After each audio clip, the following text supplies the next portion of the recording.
So in the last classes, we have learned how a basic drive is going to be operated and how the speed is going to be controlled by using different power electronic circuits. That is, in the second unit, we are using the rectifier, and in the present unit, that is choppers, you are using different choppers, either first quadrant, second, the different types of quadrant choppers, and step up, step down, Morgans, etc. So up to now we have discussed about to control electric drive by using a DC motor. It is first 3 units concept. First unit basic concept is how a drive is going to be operated. The basic concepts of a drive. And the second unit deals as how this drive is controlled by using rectifiers. And the third unit is how the same drive is controlled by using choppers. Now, from fourth unit onwards, we are going to control the speed of induction motor. And for this induction motor, a drive is going to be connected. And how the speed of an induction motor is controlled. We have two methods basically. First one is stator control method, and second one is rotor control method. So the first concept comes under unit 4 and the second concept comes under unit 5. So our fourth unit is stator voltage control method, that is stator side controlled induction motor drive. Here the basic concept, just assume that a drive is synchronized with induction motor. Here you have to discuss single phase induction motor and three phase induction motor also. And in this unit, that is unit 4, not unit 3, in this unit 4 you are going to control about the induction motor by using stator side parameter variations. That means by varying the stator side parameters, you are going to control the speed of the induction motor. By this induction motor control, you are going to control the speed of the electrical drive. So overall concept is stator side controlled induction motor drives. Means you are going to control the stator side parameters, and these parameters affect the induction motor speed, and parallelly you can control the drive speed. So first comes the topic is stator voltage control. The topic itself indicates by varying the voltage present at the stator, your induction motor speed is going to be controlled. Almost all number of methods just justifying the names itself. Stator voltage control. That means by varying the stator voltage, you are going to control the speed of the induction motor. That's why we are calling this method as stator voltage control method. By saying this, a doubt can be arised. Is there any possibility to control the rotor? Yes, there is a possibility. The rotor circuit is controlled by placing a variable resistance, or you can fed back the main supply by using the different power conditioning circuits. Whenever you are using variable resistance means you have to provide another rotor circuit for this variable resistance. That means the power associated with this rotor circuit is going to be wasted. And especially this variable resistance which is used in the rotor side is known as rotor resistance control. That comes under slip power recovery scheme. You have learned this thing in your electrical machines. Slip power recovery scheme. What is slip power recovery scheme means? You are going to use rotor resistance control method. And actually different control methods for speed in an induction motor is basically there are two types. First one is slip control method and second one is stator frequency control method. That means by using slip, you are going to control the speed of the induction motor. And the second method is by using the stator frequency, you can control the speed of the induction motor. And in slip control, you have three methods. First one is stator voltage control method, and second one is rotor resistance control method, and third one is nothing but slip power recovery scheme. Already just we know what is the basic concept of slip power recovery scheme. That means the variable resistance is going to be placed, and for this variable resistance a appropriate power condition circuit must be operated. Whenever you are using extra power conditioning circuits means the power associating with this conditioning circuit is going to be wasted. So this is the basic concept regarding slip power recovery scheme. And the remaining two methods are stator voltage control method and rotor resistance control method. Now we will go for the stator voltage control method. In the next classes we will go for the rotor resistance control method. And basically one thing is, just wait. We know that for an induction motor, and initially you can assume that the frequency is constant. Why? Because our second method is stator frequency control. So before going to that, just assume that for our induction motor frequency is constant, and in this our torque is, for an induction motor, just remember the basic things. Our torque is directly proportional to the square of the stator voltage. Here V is stator voltage. Why? Because our first method is nothing but stator voltage control. Here I am indicating stator voltage with V. So torque developed is directly proportional to the square of the stator voltage.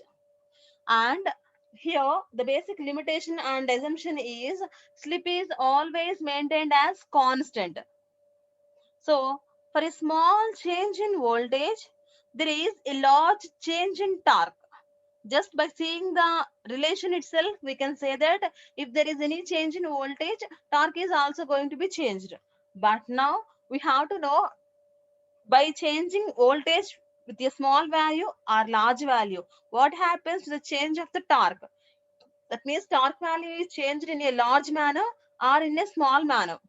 That means the practical values given for this relation is, if there is 10% change in stator voltage, the change in torque is nearly 19%.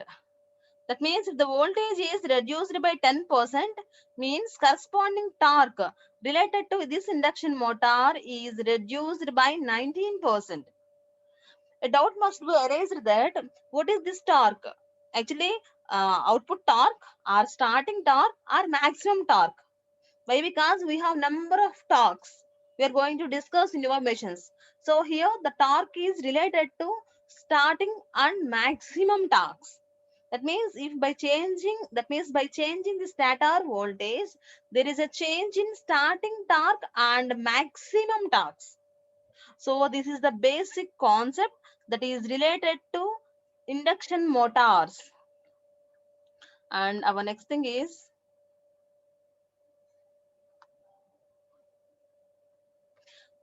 this is the speed torque characteristics of stator voltage control method. That means just for different values of voltages we have calculated, that is the practical phenomena. For corresponding voltages, torques and speeds are calculated, and for these values the graphs are drawn here.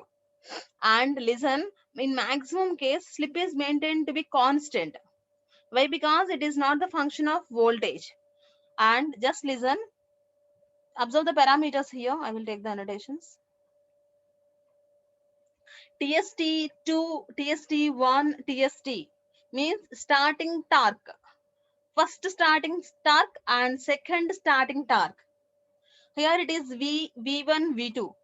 This TST, TST1, TST2 are related to V1, V2. V1, V2 are the stator voltages at three different instants, where V value is maximum compared to V2. V2 value is high compared to that of the V2. Sorry, V1 value is more compared to that of the V2. And it is the maximum value of torque. That's why he represents as T maximum. And x-axis you are taking the parameter of speed, and y-axis you are maintaining the parameter as torque. Now, can you guess what is this SM? Maximum slip. Maximum, maximum torque. not it Speed. is maximum speed, it is Slip. maximum slip Slip. and corresponding to maximum speed also, right? It is the slip corresponding to maximum speed. You are getting the slip value here is that it is, sorry, the slip here you are getting is also maximum slip. Can you guess, for low values of slips, is there any change in torques? Just again I'm asking, for low values of slip, what about the change in starting torques? The change is very high or very low? It is your maximum torque. Low values of slip means this. What about starting torque values? The change is very high or very low?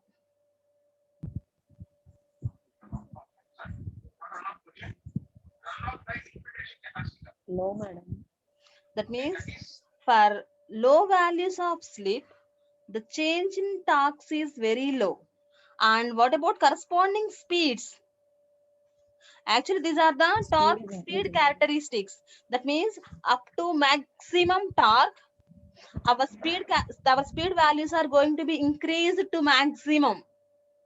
And after reaching maximum, it is going to be decreased. That means, can you guess for which range of speeds this stator voltage control method is applicable? That means for high ranges of speeds or for low ranges of speeds? For low ranges, madam. How can you say that for low ranges of speeds? అంటే ఇక్కడ మనం తీసుకున్నవన్నీ లో ranges దగ్గర నుంచి కదా consider చేసుకుంది. Exactly. That means for low range of slips, there is a small change in speed also.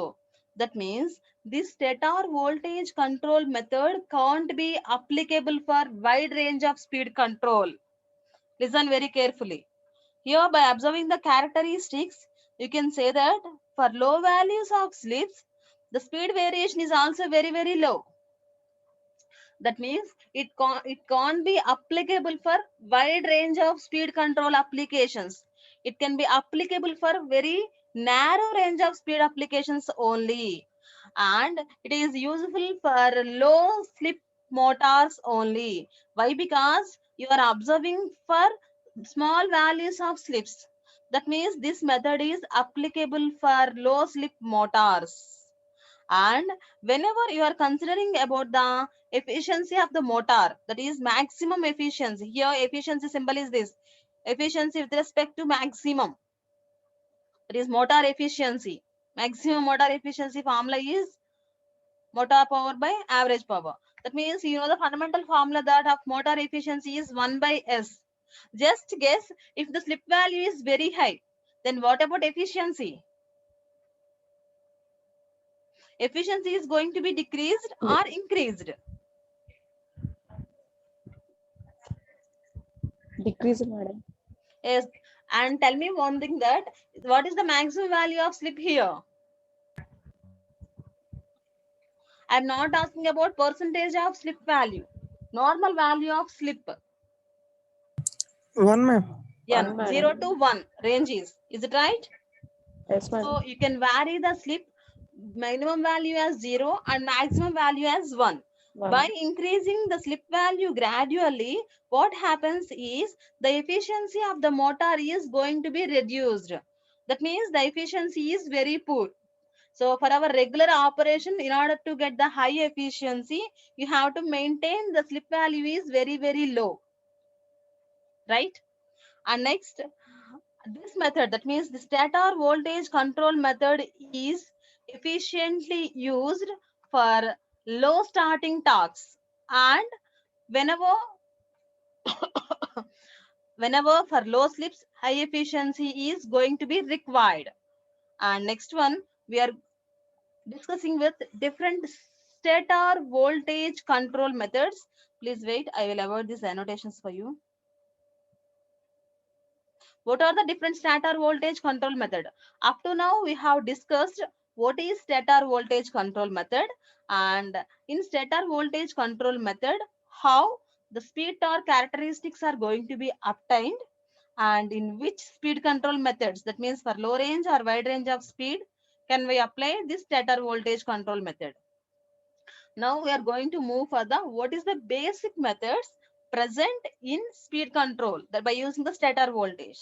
The first one is conventional method and second one is solid state control method. And in our syllabus, it is enough to discuss with conventional method only and no need to discuss about solid state control method.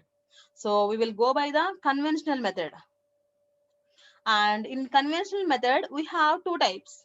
And whenever you are listening the class very carefully, no need to by heart. Why? Because it is the basic things you know very well.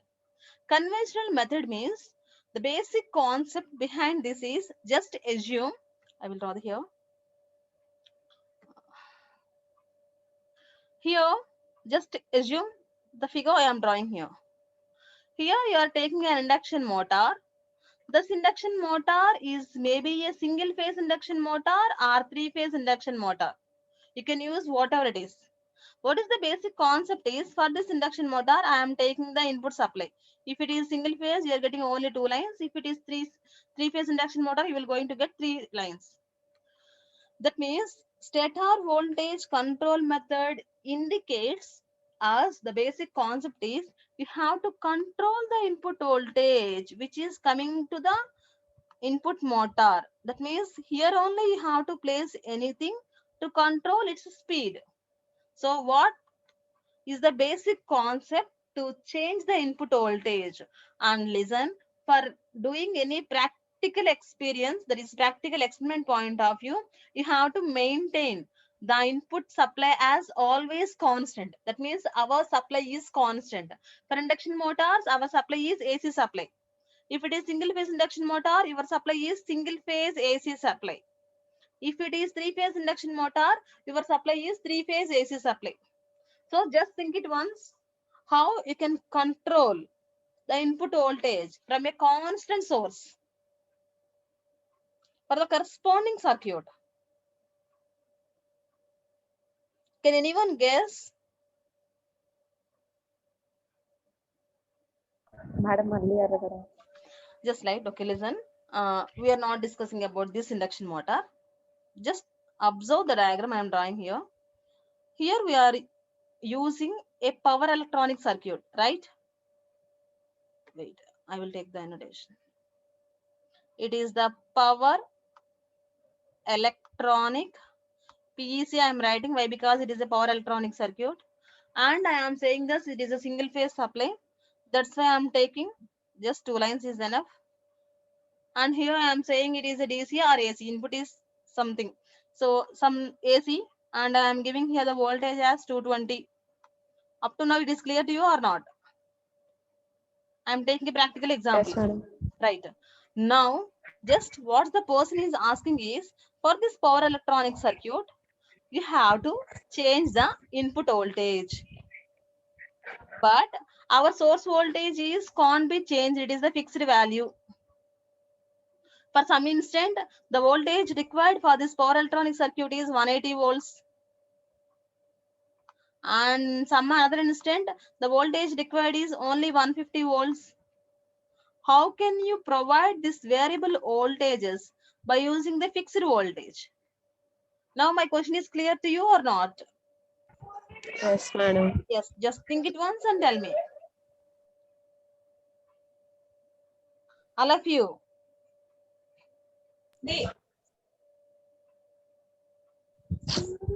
Madam మధ్యలో auto transformers అవి use చేసుకోవచ్చు కదా? Actually, in our paper, it is directly indicated that it is an auto transformer. But think in your natural manner. What you have learned in your basics of machines or networks or power electronics. Madam ఒకసారి question అడగరా madam?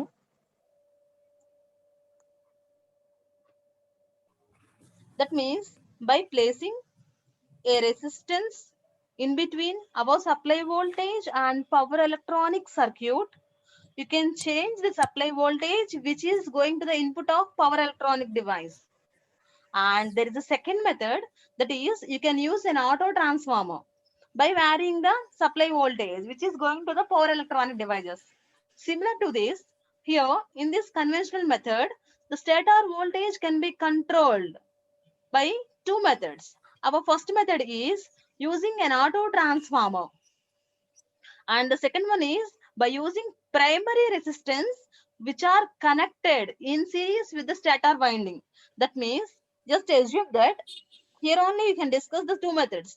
It is the three-phase supply RYB which is connected to three-phase induction motor. By using these conventional methods, both either using auto transformer or primary connected resistors, you can change the fixed voltage to variable voltage. Listen, it is an induction motor, that's why we are providing AC voltage. Auto transformer means here you are placing a three-phase auto transformer. And by varying this auto transformer gradually, you can vary the corresponding output voltage also. And the corresponding output, that is variable voltage, it is fed to the induction motor. And by changing this voltage, you can control the speed of the motor also. That means by varying auto transformer gradually, that means increasing, the speed of the motor is also going to be varied. And the second method is by connecting primary resistors. That means you have to connect a variable resistance here, just like this. And don't connect the other resistor end to the induction motor directly. Why? Because it is the variable resistance which are connected in series with the stator windings. You have to connect like this. Here you have to must provide a tapping. That means you have to change the resistor tapping levels according to our requirement. That's why you have to use the resistors. That means you have to connect the resistance like this. That means by varying this resistance tappings, you can change the resistance values. By using different resistance values, you can change the input fixed value to variable voltage. So by using these two methods, you can control the speed of the induction motor. The same method can be applicable for single phase induction motor also. I am not saying separately. The speed control method for single phase induction motor is also said to be constant, and there is no difference in single phase induction motor conventional method of in single phase induction motor control and three phase induction motor control. So you can have to write the same matter for single phase and three phase. So just observe the circuit diagram for second method, that is primary resistors connected with stator winding. So just see here. So it is the variable resistance. A tapping is connected and the same tapping is connected to the stator winding. So by varying these resistor tapping values, you are going to control the voltage which is comes to the stator circuit. So it is the first method. And in second method, you can use AC voltage controller. We are going to discuss the AC voltage controller in the next class. So just we will recall what is the matter discussed up to now in stator voltage control method. I will recall all the things discussed in this class. So the basic thing you are going to study here is how the stator side voltage is controlled. And whenever you are changing the stator voltage, corresponding torque is going to be changed. Why? Because by observing the speed torque characteristics only, we are going to discuss about the efficiency. So what is the basic relation between stator voltage and stator torque? Sorry, induction motor torque. So torque is directly proportional to the square of the stator voltage. And here the basic thing we are considering is the frequency is maintained as to be constant, and a small change in stator voltage results a relatively large change in the torque value. And the practical values for this voltage and torque are a 10% reduction in the stator voltage that causes 19% reduction in the developed torques. What are the developed torque means? One is starting torque and second one is the maximum torque. So it is the basic concept for the stator voltage. Now we are going to discuss for the speed torque characteristics of stator voltage control method. So these are the speed torque characteristics. Just I am recollecting the things. In this torque and speed characteristics, what we have observed is we have drawn different curves, that is speed torque curves for different stator voltages. These different stator voltages are V, which is more larger than V1 and which is more larger than V2. And by observing the curves, we can simply say that for low values of slip, the change in speed is very, very low. That means this stator voltage control method is applicable for low range of speed control only. And it is not applicable for wide range of speed control. And this circuit is highly suggestible and applicable for low starting torques and narrow range of speed and for low slips also. And by observing the fundamental formula, that is efficiency is equal to 1 minus S, you are directly saying that by varying the slip value, that means by increasing, varying means in the increasing manner, the relatively if torque, the relative efficiency is going to be decreased. That means you are going to get a poor efficiency. So in this stator voltage control method, we are going to discuss two methods basically. What is this two methods is? One is conventional method and second one is solid state control method. We are discussing only conventional method. Just remember, we are not going for the second one, only the first one. In this conventional method, you have two methods internally. One is using auto transformer method and second one is how a primary resistors are used to control the stator voltage. So up to now we have discussed half of the topic of conventional methods. That means by using the simple resistances or primary resistances and by using a three-phase transformer, you are going to control the stator voltage. In the next classes, we are going to discuss how the input voltage for the induction motor is controlled by using three-phase AC voltage controller and single-phase AC voltage controller.